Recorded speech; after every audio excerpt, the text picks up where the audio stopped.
When her husband abandoned her at the hospital, Jasmine thought she'd lost everything. She didn't know the doctor who saw it all was about to change her life forever. "Are you sure you can afford this?" Jasmine froze. The receptionist hadn't even looked at the computer yet, hadn't asked for their names, just looked at her and Damon and asked that question. Damon squeezed her hand. "We have insurance. It's just that this kind of procedure is expensive." The woman, her name tag said Sarah, finally started typing something, slowly. Especially without an appointment. Jasmine felt another sharp pain in her abdomen and groaned. 7 months pregnant, and the pain wouldn't stop. The prenatal nurse had been clear. "If it gets worse, get to the hospital. Don't wait." "My wife's in pain," Damon said louder. "We need to do the ultrasound now." Sarah sighed like they'd asked her for a personal favor. Documents. While Damon handed over his driver's license, insurance card, proof of address, a white couple walked in. Their pregnant woman looked like she had less of a belly than Jasmine.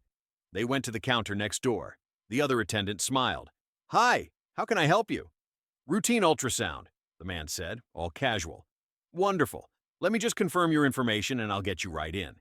She typed quickly, smiled even more. "All set. Room 204, second floor. Your insurance covers it. $320. Jasmine looked at Damon. He'd heard it too. Sarah finally looked up.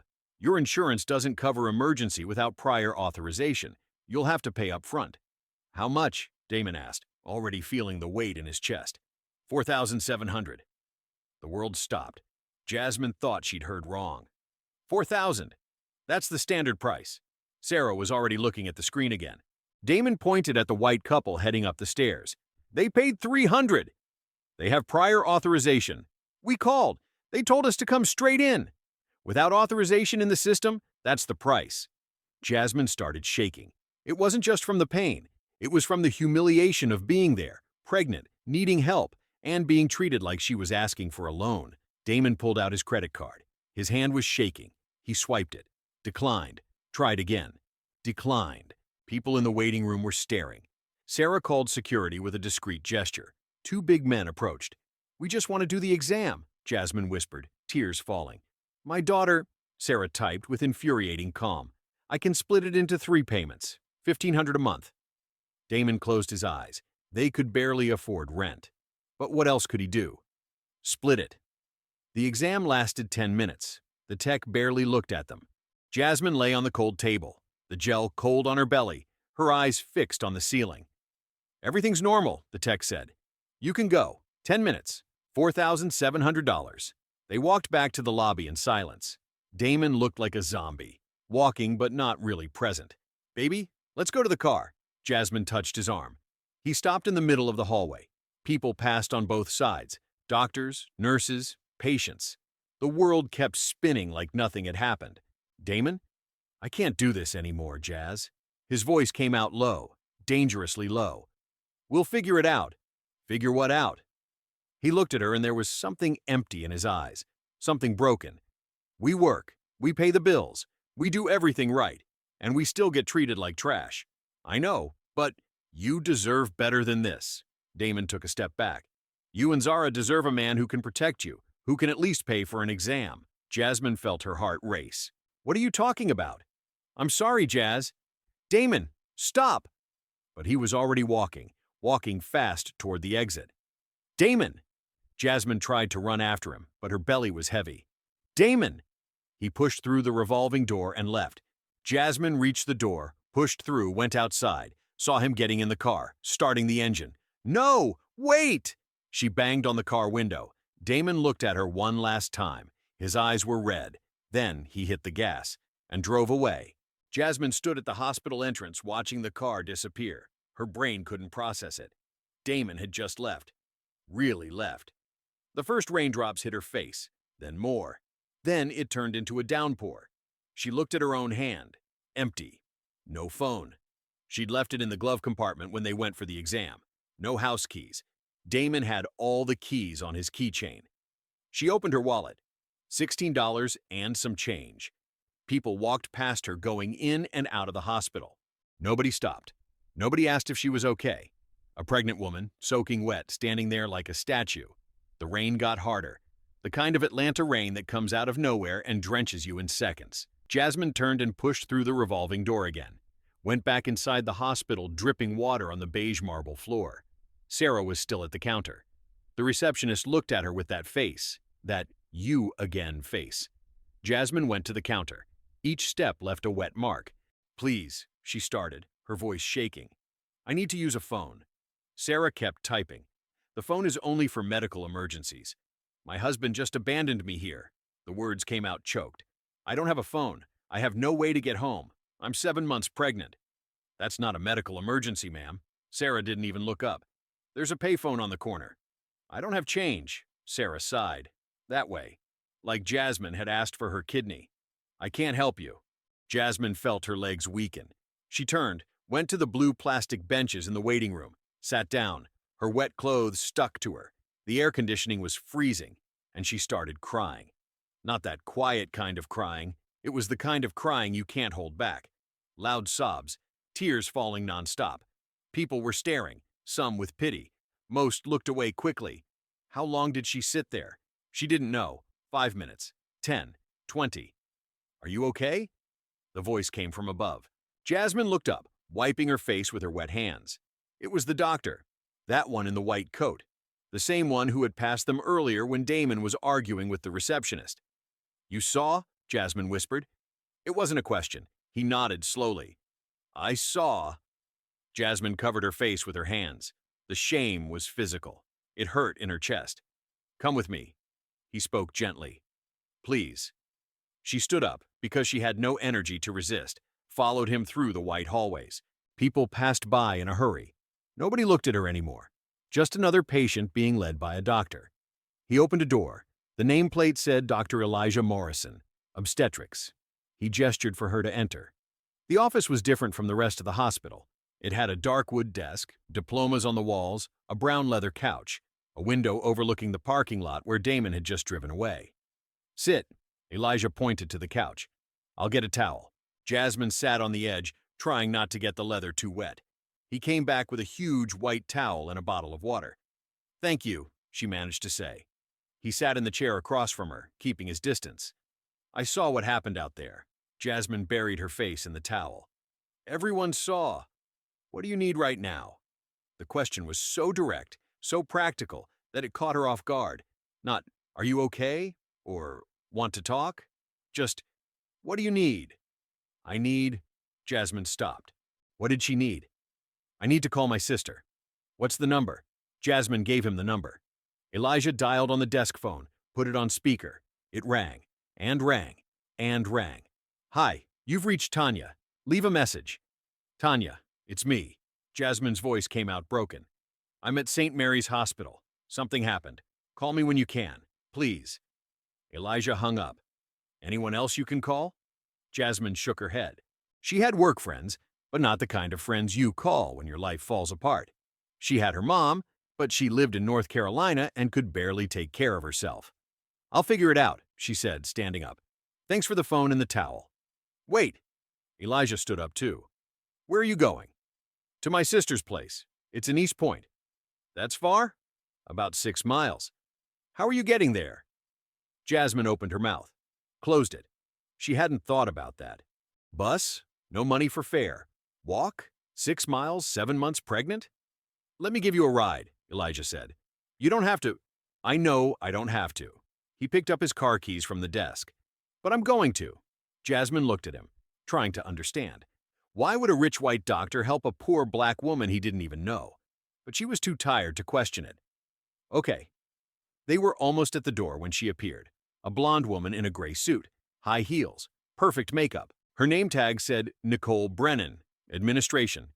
She looked at Jasmine. A quick look, up and down, evaluating, cold. Then looked at Elijah. "Can I talk to you?" Her voice was sweet, but there was something hard underneath. "Now." Nicole didn't wait for an answer. She grabbed Elijah's arm and practically dragged him into the hallway. Jasmine stood at the office door. The door didn't close all the way. She could hear everything. "Do you know who that woman is?" Nicole asked. Her voice had changed. It wasn't sweet anymore. "A patient who needs help." "Elijah." Nicole said his name slowly. "You can't get involved in this." Involved in what? Giving someone a ride to her sister's place? She and her husband caused a horrible scene here earlier today. Nicole lowered her voice, but Jasmine could still hear. They yelled at Sarah, accused the hospital of racism, threatened to sue. Jasmine felt her face burn. It hadn't been like that. Damon had questioned the bill, yes. But he hadn't yelled, hadn't threatened. I saw the scene, Elijah said.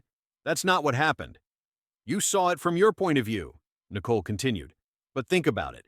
She could be trying to manipulate you right now, target a rich doctor, make him feel guilty, then sue the hospital. And you? You end up caught in the middle of it all. Silence. Jasmine held her breath. You just lost Sarah 2 years ago, Nicole continued, softer now. You're vulnerable, Elijah. I'm just trying to protect you. Protect? His voice had anger in it now. Or control? It's not like that. It's exactly like that, Nicole. It always has been. Footsteps. Elijah came back into the office. Nicole stayed in the hallway, her hands clenched, her face red. Jasmine was already standing, holding the wet towel like a shield. Thank you, doctor, but I'll figure it out. Jasmine, I don't want to cause you trouble. She headed toward the door. I've caused enough trouble today. Elijah stood in front of her. Please, let me take you to your sisters. Why? The question came out harsher than she meant. Why are you doing this? He took a deep breath. Because I know what it's like to lose everything at once, and nobody should go through that alone. Jasmine looked into his eyes, looking for lies, looking for pity. She only found sincerity. Okay, she whispered. His car was a black Mercedes. It smelled like new leather and coffee.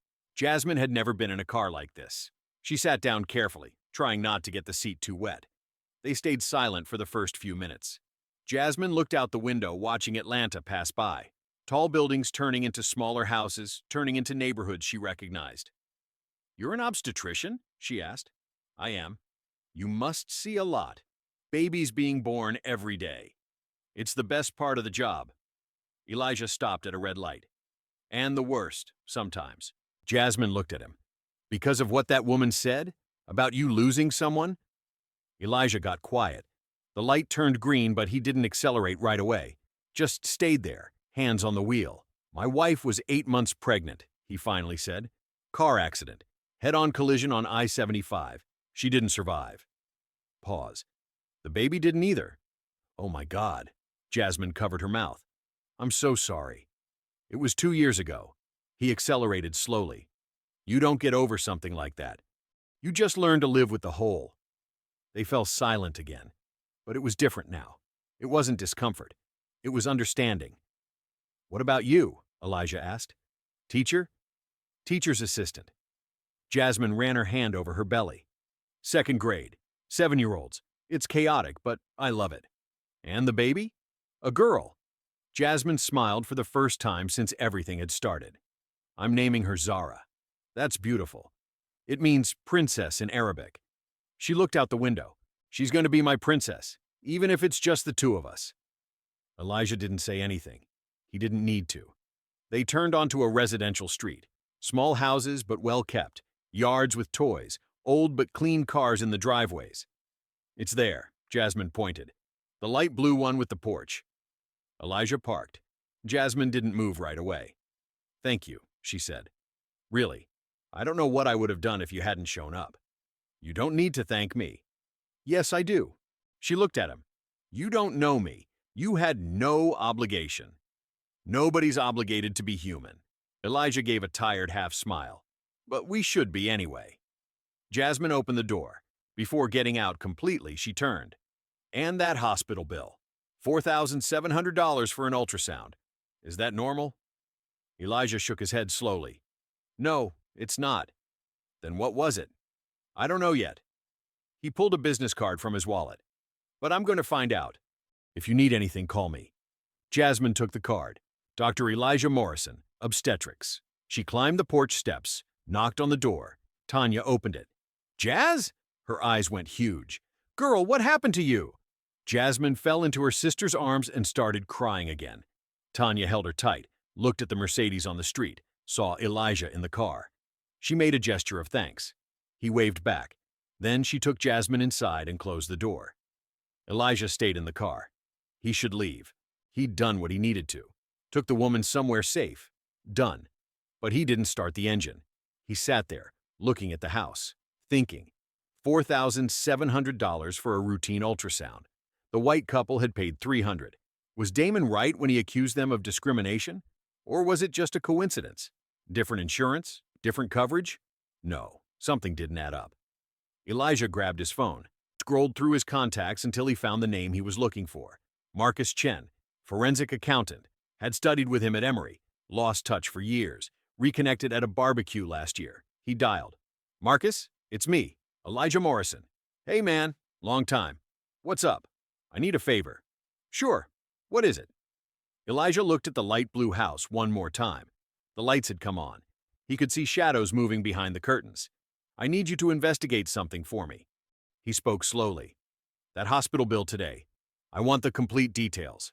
All of them." 3 days later, Jasmine was sitting on Tanya's couch, staring at the old phone her sister had lent her.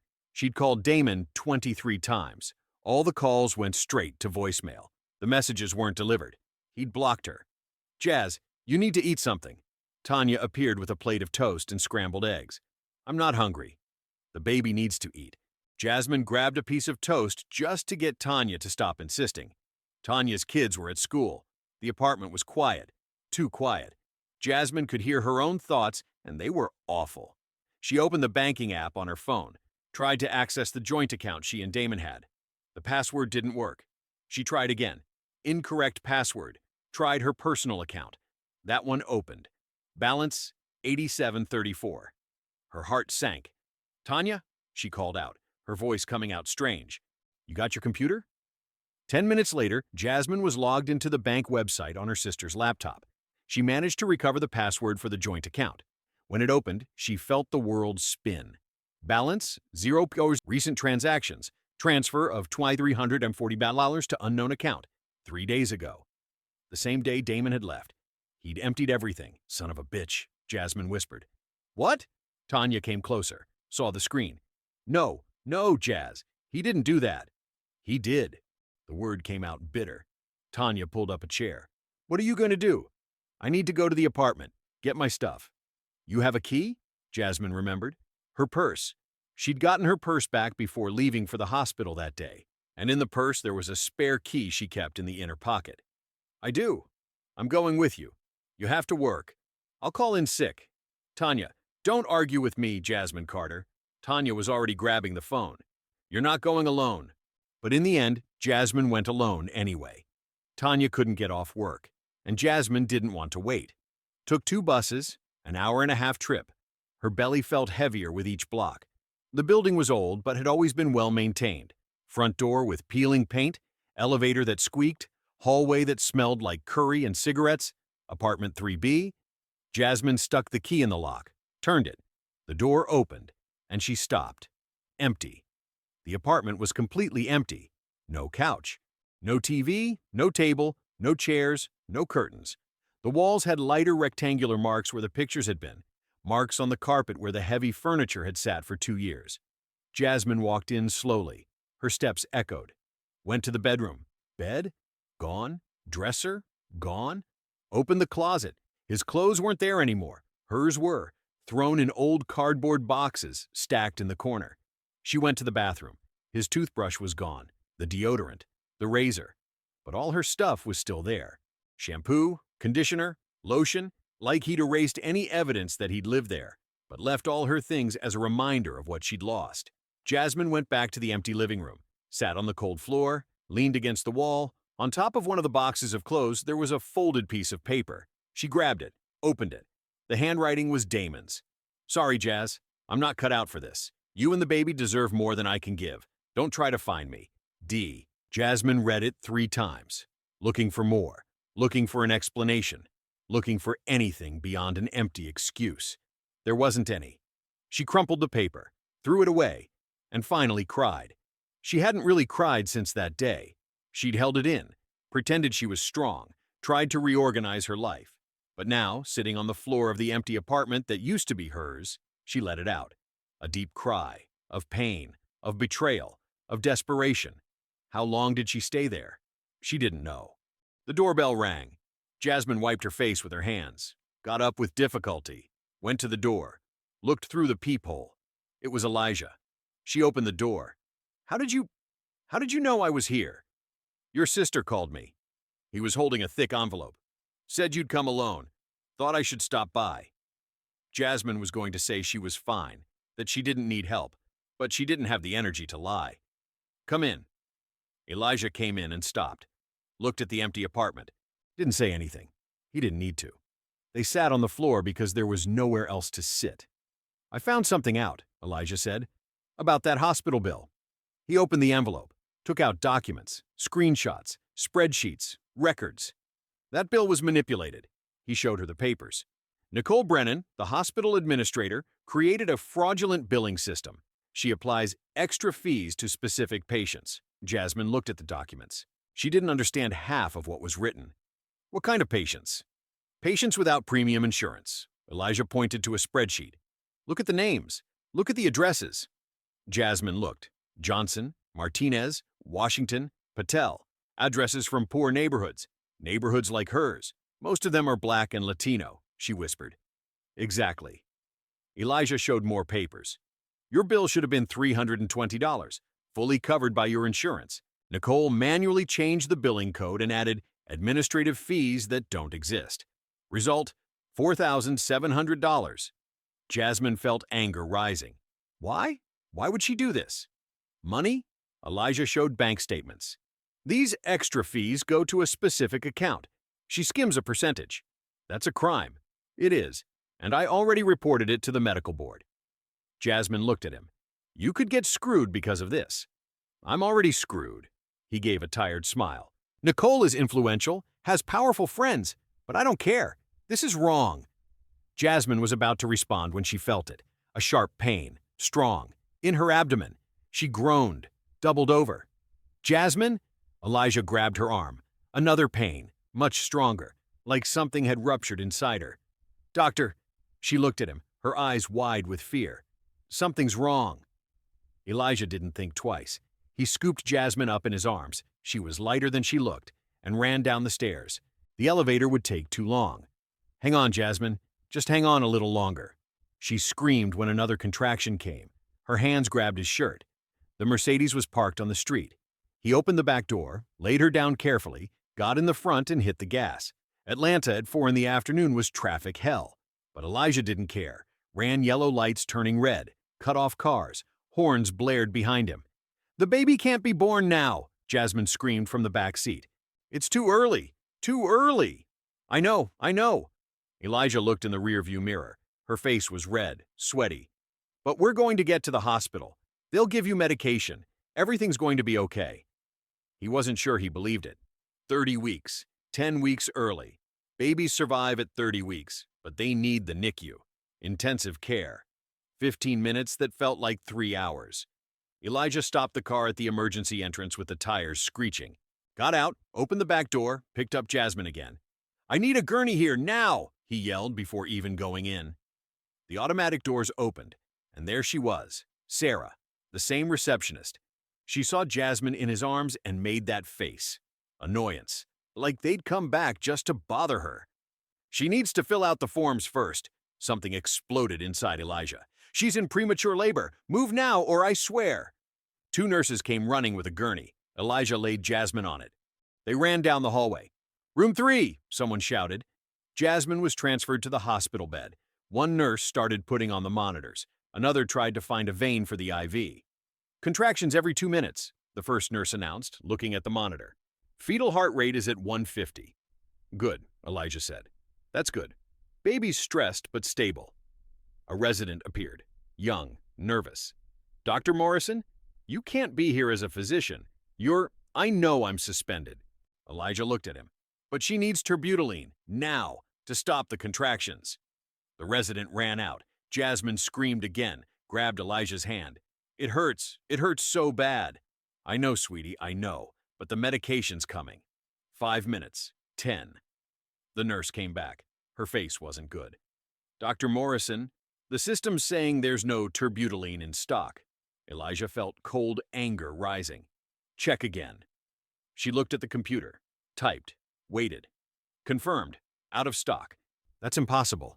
I saw the inventory last week. There were at least... Elijah. The voice came from the door. Nicole Brennan. Impeccable suit. High heels. A concerned face that didn't reach her eyes. I heard what happened. What a terrible situation. She entered the room. Unfortunately, this medication is on national back order right now. We can try other options, but they're less effective. National back order, Elijah repeated. It wasn't a question. Unfortunately, yes. He looked at Jasmine, then at Nicole, then at the door. Stay with her, he told the nurse, and left. Elijah, where are you going? Nicole called after him. He didn't answer, went straight to the elevator, hit the basement button, where the storage rooms were. Nicole got in the elevator with him. What are you doing? My job. You can't do your job. You're suspended. Then arrest me. The elevator opened in the basement. Elijah knew this hallway by heart. 15 years working here. Turned left, then right. Gray door at the end of the hallway. Medication storage. Restricted access. He had an access card. They still hadn't taken it. The door opened. Fluorescent lights turned on automatically. Shelves and shelves of boxes organized alphabetically. Elijah went straight to the T, ran his finger along. Temazepam, tetracycline, terbutaline. 5 boxes, sealed, brand new, with the manufacturer's seal. He grabbed one and turned around. Nicole was standing in the doorway, pale. National back order, Elijah said, his voice low. Dangerous. That's what you said? Those are reserved.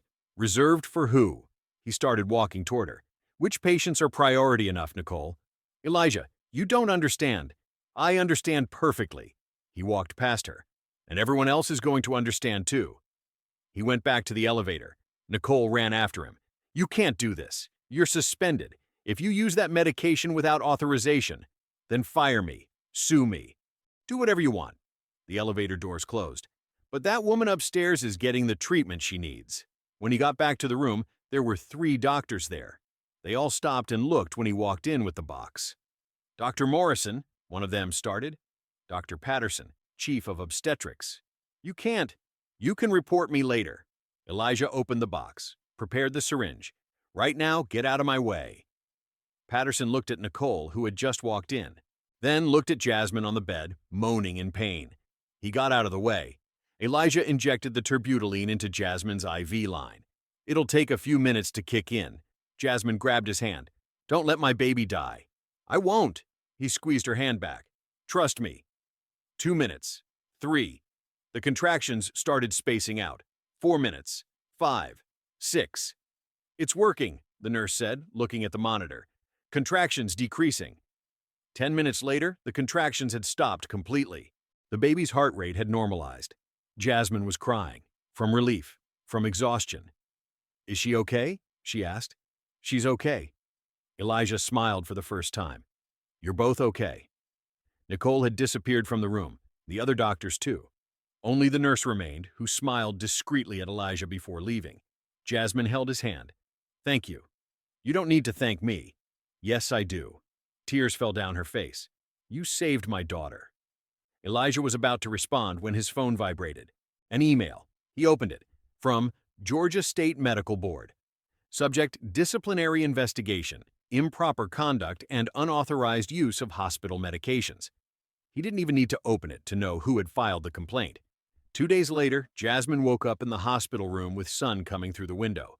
She was still admitted for observation. The baby was stable, but the doctors wanted to be sure. A nurse came in to check her vitals. She was new. Jasmine didn't recognize her. Good morning, honey. How are you feeling? Better. Jasmine touched her belly. Tired, but better. That's normal. The nurse checked the monitor. Everything looks good here. Blood pressure good. Baby calm. Is Dr. Morrison coming by today? The nurse stopped, made a weird face. You didn't hear? Hear what?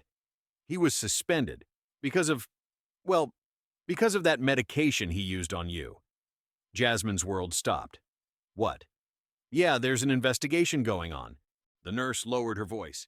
The administrator filed a formal complaint, saying he used medication without authorization, that he put patients at risk.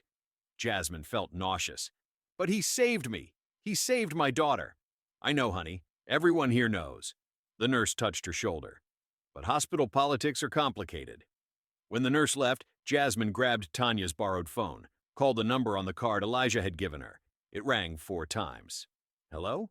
Elijah? It's Jasmine. Jasmine, how are you? The baby? We're okay, but I heard. About the suspension. She felt tears coming. This is all my fault. It's not. Yes, it is. If I hadn't… Jasmine. His voice was firm. You didn't do anything wrong. This is about something much bigger than both of us. But your career will survive, or it won't. Either way, I did what was right. Jasmine wiped her eyes. I wish I could do something. You can. Get better. Take care of that baby. That's more than enough. When they hung up, Jasmine stared at the ceiling, feeling the weight of guilt crushing her chest. Meanwhile, across town, Elijah was sitting in Marcus Chen's office. Marcus was short, Asian, round glasses, always with coffee in hand. He had 3 monitors on his desk, all showing spreadsheets and documents. So, Marcus said, spinning his chair, you really want to do this? I do. Because once we start, there's no going back. If she finds out you're investigating, she already screwed me. Can't get worse. Marcus gave a crooked smile. Never say that. It can always get worse. He turned back to the monitors. But okay. Let's dig into Nicole Brennan's life. It took 3 days. 3 days of Marcus digging through financial records, bank transactions, employment history, everything. And he found it. Bills systematically inflated. Always patients from poor neighborhoods. Always Black or Latino. Always without resources to question. Medications that disappeared from inventory but showed up weeks later. Donations to the pediatric wing that never reached their destination. And the worst, an offshore account in the Cayman Islands. $3.2 million. How did she hide this? Elijah asked, looking at the spreadsheets. She's smart. Used shell companies. Fragmented transfers. But not smart enough. Marcus pointed at the screen. Look at this. They were emails. Hundreds of them. Between Nicole Brennan and various people. Elijah scrolled down, stopped when he saw a name. Damon Carter. No, he whispered. Yep, Marcus confirmed. They were in contact. Elijah opened the emails, read in silence, his stomach turning. The first one was from 3 days before Damon abandoned Jasmine. Mr. Carter, I understand your frustration with the situation at the hospital, but perhaps this is a sign. Your wife deserves someone who can truly take care of her, someone with resources. Have you thought that maybe the kindest thing would be to let her move on? Damon had responded, I love my wife. I'm not going to abandon her. But Nicole kept going, email after email, playing on his insecurity, on the humiliation he'd suffered. You couldn't even pay for an exam for your own child. How are you going to raise this baby? She'll grow up in poverty because of you, because you're too proud to let her go. And finally, the last email. I'm attaching a transfer of $5,000. Use it to get yourself together. To start over. Jasmine will be fine. She'll find someone better, and you'll be able to live without the weight of this responsibility. Elijah closed his eyes. She paid him. She paid him to abandon his own wife. Yep, Marcus said. And there's more. Their apartment? The landlord received 2 months' rent in advance, from an anonymous account, 4 days after Damon left. She wanted Jasmine to have nowhere to go. Exactly. Meanwhile, across town, Jasmine was being discharged from the hospital, but she had nowhere to go. Tanya had explained through tears, Jazz, I wish I could take you in. I swear I do. But we barely have space for my 3, and the landlord said nobody else can live here. I understand. Jasmine hugged her sister. Don't worry. I'll find somewhere. Like where? A shelter? Jasmine didn't answer, because that's exactly what she was thinking. She was sitting on a hospital bench with her little bag of belongings when Elijah showed up. Ready to go? Go where? To my house. Jasmine shook her head. Elijah, I can't. I have a guest house on the property. It sits empty all year.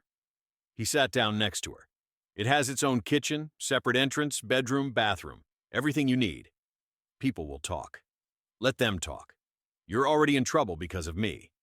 The trouble isn't because of you, Jasmine. He looked at her. And you need a safe place to stay until the baby's born. Let me help you. Jasmine looked at the bag in her hands. Everything she had in the world fit in a grocery bag. Okay, she whispered. Elijah's property was in Buckhead.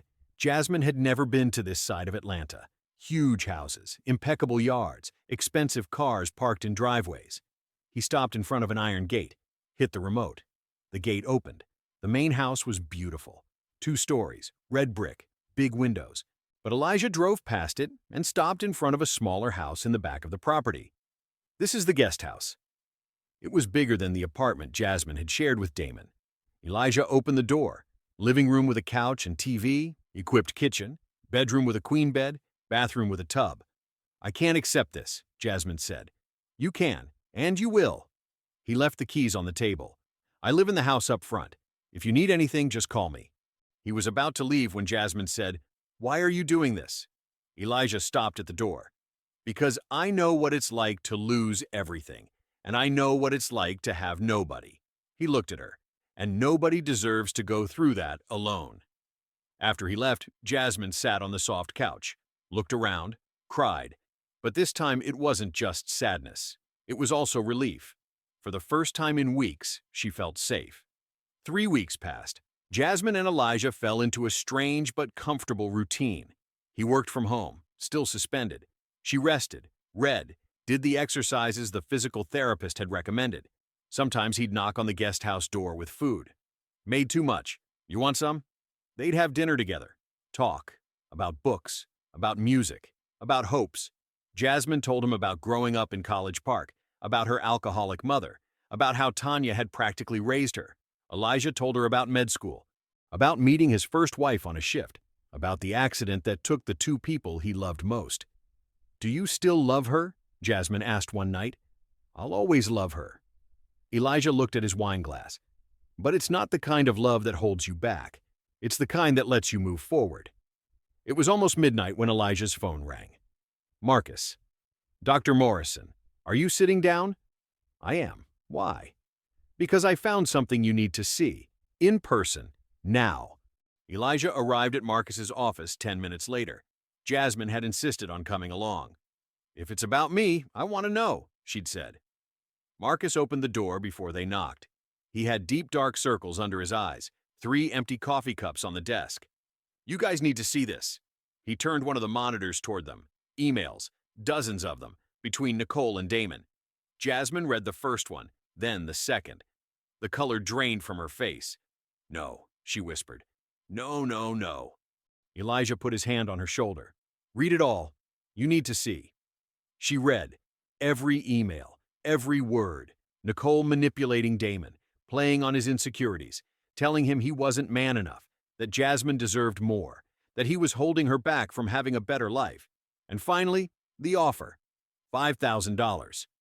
"She paid him," Jasmine said, her voice coming out strange. "She paid my husband to abandon me." "She did," Elijah confirmed. "But why?" Jasmine looked at him. "She doesn't even know me. Why would she do this?" Elijah took a deep breath. He had to tell her. "Because she knows me." And he told her everything. About med school, about Nicole being obsessed with him since freshman year, about him never reciprocating. "I married Sarah. Nicole. She didn't take it well. Stopped talking to me for a while. Then came back pretending everything was fine. And after your wife died, she tried to get close again. Showed up at my house unannounced. Texted all the time, offering support." He made air quotes. "I kept my distance, because I knew it wasn't healthy." Jasmine processed it. "And then you helped me that day at the hospital." And she noticed. Elijah looked at her. "She noticed that I started to care about you." The silence that fell was heavy. "She destroyed my life," Jasmine finally said, her voice shaking with anger. "She paid my husband to abandon me. She manipulated hospital bills. She hid medications, all because she was jealous?" "It's not just jealousy." Marcus turned another monitor. "It's money, too." He showed the financial records he'd found, the complete fraud scheme, $4 million embezzled over 3 years. "She overcharged poor patients," Marcus explained, "mostly Black and Latino. People without resources to question it, without lawyers, without a voice." "And the medications?" Elijah asked. "Black market. She lost expensive drugs from inventory. Terbutaline, epinephrine, morphine. Resold them to private clinics under the table."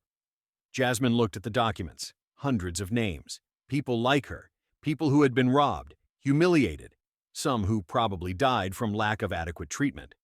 "We need to expose her," Jasmine said. "I'm already preparing everything," Marcus said. "FBI, state prosecutor's office, medical board. She's going to answer for fraud, embezzlement, conspiracy to commit crimes. It's not enough." Jasmine stood up. "She needs to pay for what she did to all these people." "She will," Elijah promised. They were organizing the evidence when Jasmine felt it. Different from the pains before. This was real, a contraction that took over her whole body. She groaned, grabbed the desk. "Jasmine?" Elijah stood up. Another contraction, stronger. "The baby," she said. "The baby's coming." Elijah looked at her timeline. "You're 34 weeks." "I know." Another contraction. "Elijah, she's coming now." He looked at Marcus. "Call an ambulance." "No," Jasmine grabbed his arm. "Don't go back to that hospital. Please." "Jasmine, you need to. You're suspended.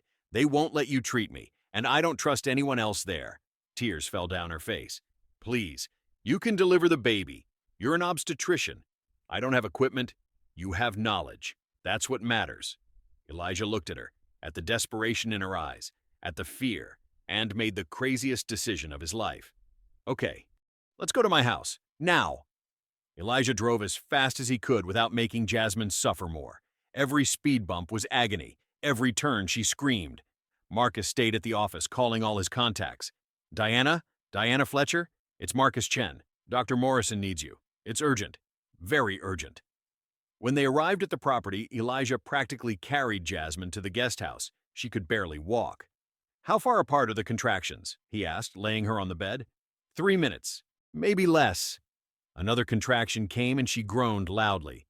"Elijah, I'm scared." "I know, me too." He held her hand. "But we're going to do this. Together." He ran out to the main house. In the basement, stored in a room he hadn't opened in 2 years, was everything. Medical equipment from when he used to see patients at home, a complete delivery kit, oxygen tank, basic medications. Took everything back to the guest house in 3 trips. Jasmine was alone trying to breathe like they'd taught in the childbirth classes she'd never finished. Breathe in, breathe out, breathe in, breathe out. It wasn't working. The pain was too much. Elijah came back with his arms full of equipment, started organizing everything. Portable fetal monitor, sterile gloves, scissors, clamps, surgical drape. "I can't do this," Jasmine cried. "She's coming too early. What if she doesn't survive? What if—" "She's going to survive." Elijah placed the monitor on her belly. The sound of the baby's heartbeat filled the room, fast but strong. "You hear that? She's fighting, and you're going to fight too." The doorbell rang. Elijah ran to answer. Diana Fletcher was at the door. 50 years old, gray hair pulled back in a ponytail, dark circles from someone who'd just finished a 12-hour shift. "You've lost your mind," she said, walking in. "I know. Completely lost it. I know. But let's do this." She threw her bag on the couch. "Where's the patient?" They went back to the bedroom. Diana assessed Jasmine with professional eyes, checked dilation, 5 centimeters. "Still got a ways to go," she said. "How are you feeling, honey?" "Like I'm going to die," Jasmine answered honestly. "You're not going to die. I've assisted 300 deliveries. Every mother thinks they're going to die. None of them did." Diana prepared a syringe. "This is for the pain. Won't take it away completely, but it'll help." 2 hours passed, then 3. Dilation reached 8 centimeters, then 9. But when Elijah checked the baby's position, his heart sank. "What is it?" Jasmine asked, seeing his face. "She's breech." "What does that mean?" "Means she's sitting instead of head down." He took a deep breath. "I'm going to have to turn her manually." Does that hurt?" Diana and Elijah exchanged looks. "Yes," he answered honestly. "It's going to hurt." Jasmine closed her eyes. "Do what you have to do." What happened in the next 20 minutes was the hardest thing Elijah had ever done in his career. He placed his hands on Jasmine's belly and started the maneuver, pushing gently but firmly, trying to rotate the baby from the outside. Jasmine screamed, a scream that came from deep in her soul. I know, Elijah was saying, sweat running down his face. "Just a little more." The baby wouldn't turn, stubborn like her mother. He tried again, more pressure this time. Jasmine grabbed Diana's hand so hard the nurse winced. "I can't," Jasmine screamed. "I can't anymore." "You can." Elijah stopped and looked into her eyes. "Look at me, Jasmine. Look at me." She looked. tears streaming. "You're the strongest person I know," he said. "You've endured abandonment, humiliation, betrayal. You're here, fighting for your daughter. You've already done the impossible. This is just one more obstacle." Jasmine took a deep breath, nodded. Elijah tried one more time, and this time, miraculously, the baby turned. "We did it," Diana smiled. "She's in position." From there, it was fast. One more hour of labor, Jasmine pushing with each contraction, Diana and Elijah guiding. "One more," Elijah kept saying. "Just one more." And finally, at 4:17 in the morning, Zara Amara Carter was born. Small, very small, but crying loud and strong. Elijah picked her up with trembling hands, cut the cord, gently cleaned her face, checked her fingers, her toes, eyes, nose, mouth. Perfect. He wrapped her in a soft pink blanket Diana had brought and placed her on Jasmine's chest. "Welcome to the world, Zara," he whispered. Jasmine looked at her daughter and fell apart. But this time it wasn't pain. It was pure joy, absolute love. "She's perfect," she cried. "She's perfect." Diana discreetly wiped her eyes while checking Jasmine's vitals. Everything stable. Elijah sat on the edge of the bed, looking at mother and daughter, and felt tears falling down his own face. He hadn't been able to save his own wife, his own daughter, but he'd saved these two. And in that moment, something changed inside him. It wasn't just compassion anymore. It wasn't just friendship. It was love. Diana left half an hour later, leaving detailed instructions. Anything strange, you call me. Understood?" "Understood," Elijah promised.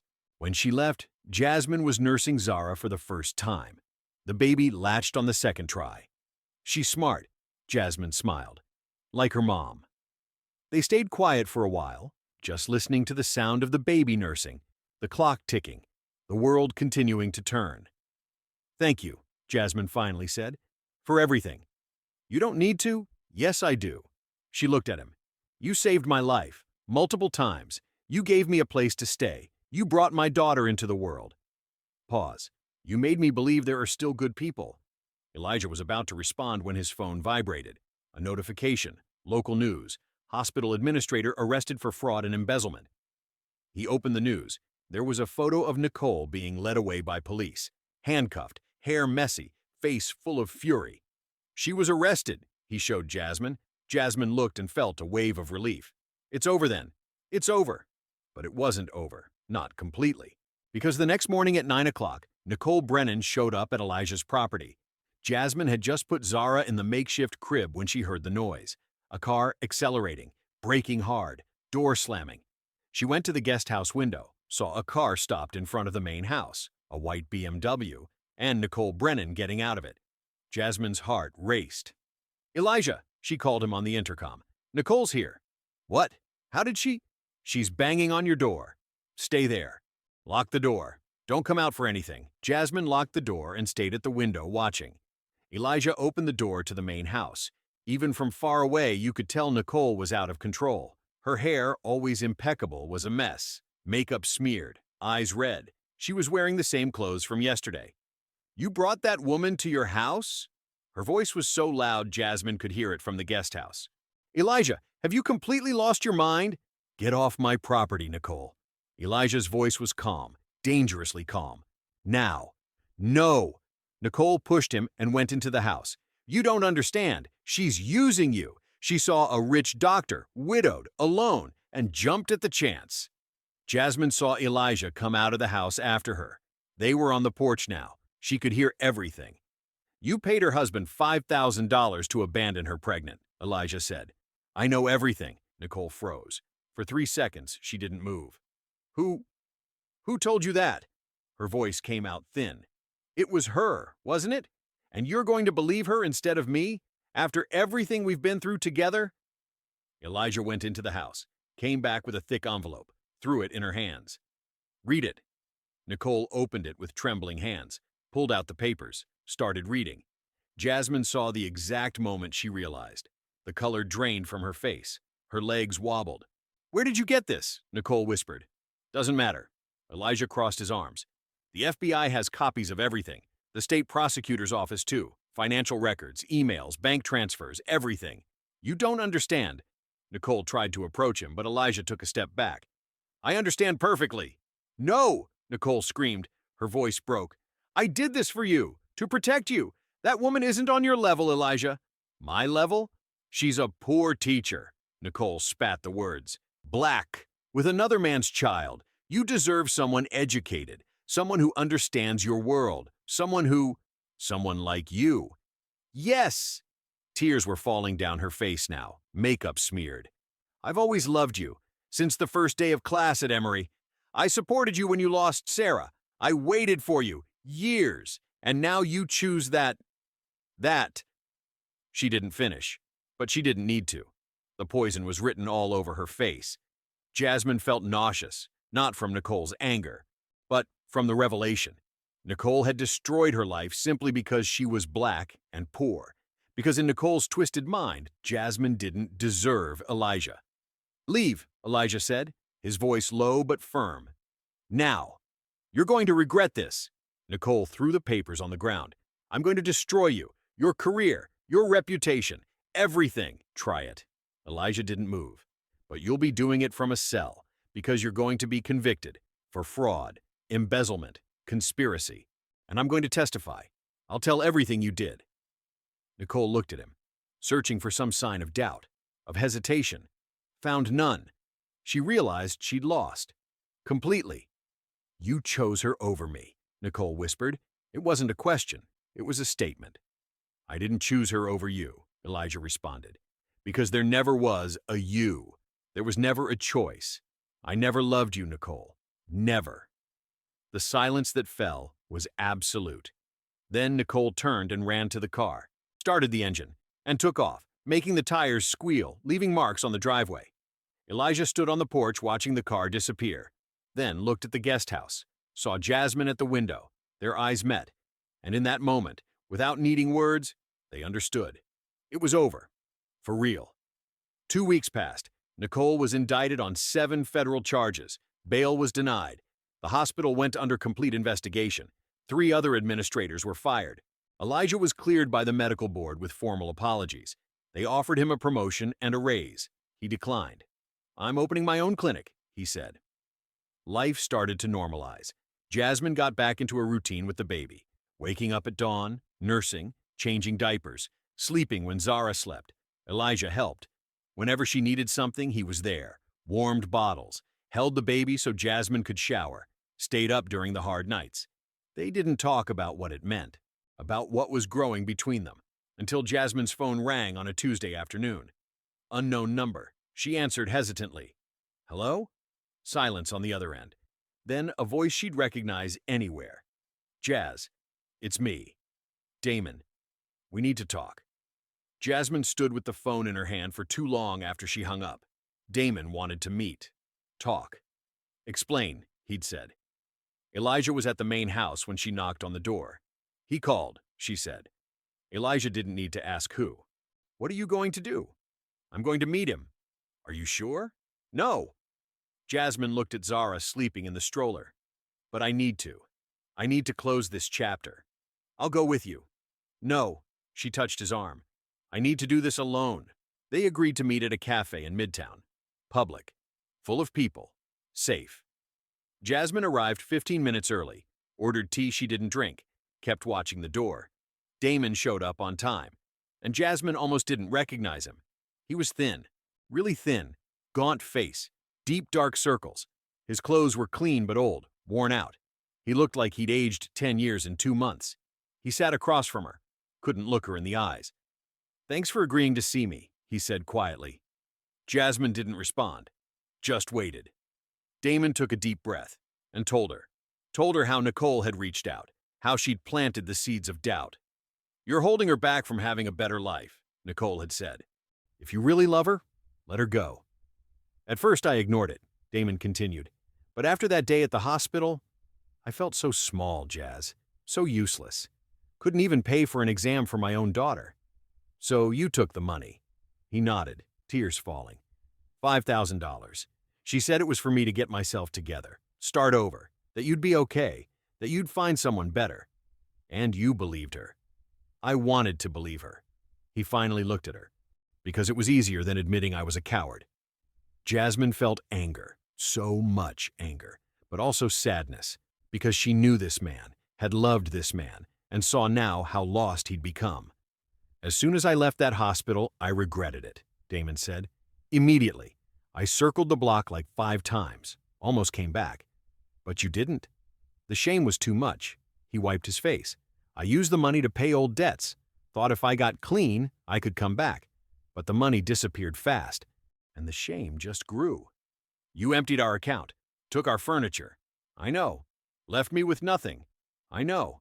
In the rain, outside a hospital, pregnant. I know. His voice broke. Now, I know, Jazz, and I'm going to carry this for the rest of my life. Silence settled between them, heavy, full of things unsaid. Finally, Jasmine spoke. I don't forgive you, Damon. He lowered his head. Not now. Maybe never. She took a deep breath. You abandoned me at the worst moment of my life. You chose money over your family. You broke every vow we made. I know. But, Jasmine continued, Zara is your daughter, and she deserves to know her father, even if he is a coward. Damon looked up, surprised. You're going to let me see her? With conditions.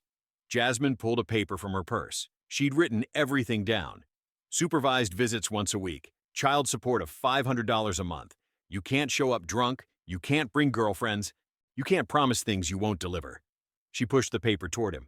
If you break any of these rules, you lose the right to see her, permanently.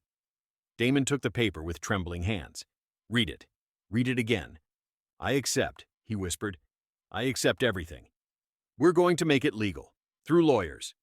Okay. Jasmine stood up. Your first visitation day is Saturday, 2 in the afternoon, at the house where I'm staying. Jazz? Damon stood up too. I'm sorry, really. I know. She looked at him one last time. But sorry doesn't fix anything. Only actions do.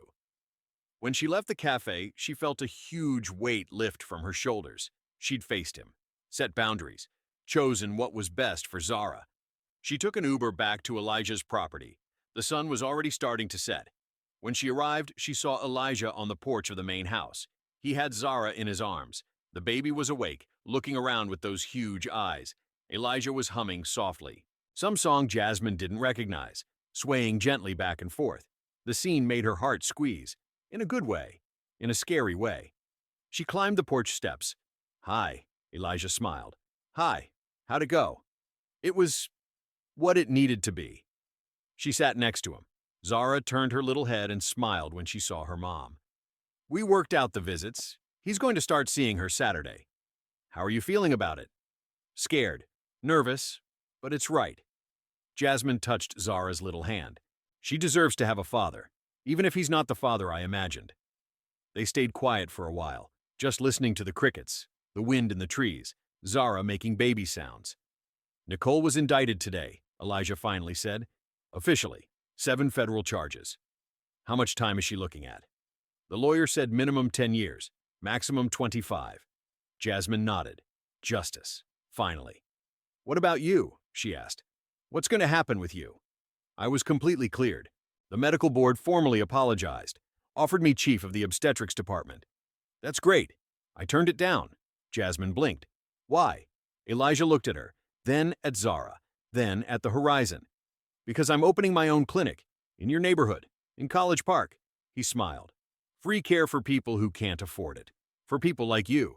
People who deserve quality care but don't have access. Tears filled Jasmine's eyes. Really? Completely serious. He looked at her. You inspired me, Jazz. Made me remember why I became a doctor. It wasn't for the money or prestige. It was to help people. Jasmine couldn't hold it in. Cried right there, sitting on the porch with her daughter and the man who had saved them both. Elijah put his arm around her. It's okay. It's over. You're safe now. It's not that, she said between sobs. It's just, nobody's ever done anything like this for me. Nobody's ever cared this way. I care. Elijah gently held her face, making her look at him. I care a lot. He hesitated, then spoke. Have you thought about staying? Here, permanently. Jasmine's heart stopped. Staying? Not as a guest, as, he took a deep breath, as family. Elijah, I know it's early.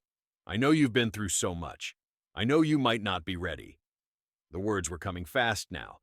But I fell in love with you, Jasmine, with your strength, with your kindness, with the way you love your daughter, with everything you are. Tears fell down her face. I fell in love with you too. Really? Really? She laughed through the tears. How could I not? You saved my life, multiple times. You gave me a place to live. You brought my daughter into the world with your own hands. They kissed. Finally. It was slow, gentle, full of care, full of promise. Zara made a little sound between them and they both laughed. I think she approves, Elijah said. I think so too. They stayed there on the porch until the sun set completely. Just the three of them. A family nobody had planned. A family built not on blood, but on choice, on love, on overcoming, on hope.